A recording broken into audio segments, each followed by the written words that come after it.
Yeah, this is pretty loud, but imagine if those tunes were in your ear. In our youth, we all feel a little bit invincible. That's not going to affect us, but you can cause damage. But we're going to put the headphones in to your ears. Stacy Ryan is an audiologist at Community Audiology Services, a partnership between UWM and the Center for the Deaf and Hard of Hearing. She says as cell phones and iPods have turned into everyday necessities, younger patients in their teens are needing help with noise. Just with the regular earphone into the ear, you're having to turn up the volume so loud to overcome the competing background noise. iPods and other MP3 players can hold thousands of songs and can play for a very long time. It's repeated exposure that concerns doctors. That fullness you feel in your ear, that underwater sort of feeling, the ringing you get after being exposed to loud sounds, is your body's warning sign to tell you that you need to turn it down. Okay, are you ready? All set. Hearing screenings help determine the extent of loss with pitches, tones, and words. Say the word juice. Juice. Doctors can assess what hearing you have left and what you can do to protect your ears. But before you think ho-hum hearing aids are your only option, companies are now catering to cool with colored devices and even personalized ear molds. Safer ways, Ryan says, to enjoy the sounds you love. A perfect fall day. Step up! Step up! A horse-drawn hayride. And a trailer full of families heading to the pumpkin patch. But this year, picking that perfect pumpkin may not be so easy. Numbers-wise, you can probably find a field here or a field there where someone would say, well, of course I grew my pumpkins. Well, that's fine, but generally speaking, there weren't any pumpkins down here. Some, but not enough. The family farm in Grafton has 8 acres of pumpkin patches. And the pumpkin yield varies from 50 to 9,500. This year, it's on the low end. In fact, pumpkin patches across the state look like this one. There's hardly any pumpkins. That's because the lack of rain the past few years has really taken its toll on the harvest. This year was about 25%, so only about 3,000 out of a 10,000. And that's not enough. Music had to ship in a truckload from the north. He worries it'll be the same problem again next year. I'll go out to find a field wherein there were pumpkin plants ankle to knee high. And 2 months later, after the drought, there are no plants to be seen. Hey, don't jump now. Oh, it's heavy. So the family farm is planning ahead, already planting seeds for the future. Do it for me. One pumpkin is better than no pumpkin. At least for this group, there's enough to go around. Angela Zacco, WB18, News at 9.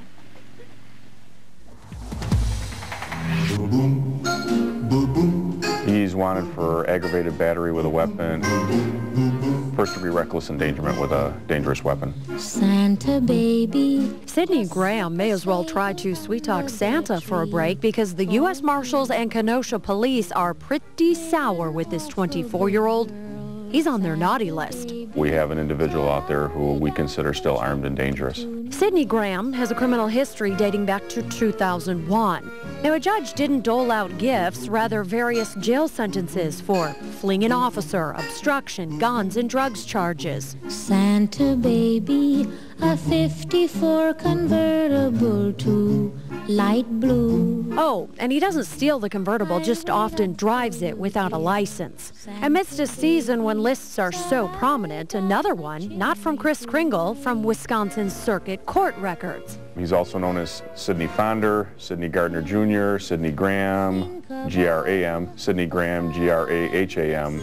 Goes by multiple different names. My Christmas list. Multiple aliases, multiple charges are not what puts Sydney Graham on our list of Wisconsin's most wanted. But what investigators say he did December 14th, 2007 does. They were both basically raised together, so they call themselves brothers, so he basically shot his best friend or his brother. Graham is charged for shooting a 31-year-old in both legs with his own father in the line of fire. Some of our information through our investigation leads us to believe that he probably would have shot his own father. Sydney Graham is a bit taller than an elf at 5'8". He weighs 180 pounds. He's more decorated than most Christmas trees with a series of tattoos on both arms, the most prominent, a panther on his left shoulder. Somebody very violent and very dangerous. Now, Now, Graham has ties to Kenosha near 50th Street and 38th Avenue, as well as Racine and Chicago. He could be hiding not under your tree, but in any one of those three places. U.S. Marshals and Kenosha police are willing to chauffeur Sidney Graham in their special sleigh and take him to a place much less jovial than the North Pole, but perhaps equally as cold. So hurry down the chimney tonight. In Kenosha, Cynthia Comp, Fox 6 News.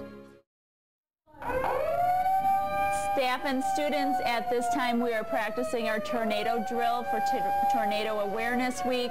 Please take cover in your designated areas and stay there until you hear the all clear.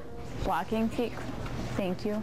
All of our students in each classroom has a specific area that has been designated as their safe spot. The fourth grade area is set. Thank you, Ms. Friedman. We practice and try to tweak the system, so we're looking at the traffic patterns and make sure everybody can get to their area quickly. Everybody looks set within 2.5 minutes. So our students are very receptive of practicing the drills.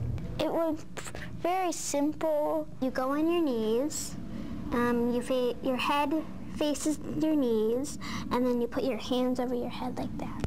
If something falls, you don't want it to hit your head. We're just checking the last bathroom here, and we're going to go down and give the all clear. Well, we wouldn't be in our classroom because our classroom has windows, so we'd go in the book room. Did it every year, and I've gotten used to it now. Staff and students, thank you very much. You did an excellent job. We were able to get in our covered areas within under 3 minutes. Have a good recess.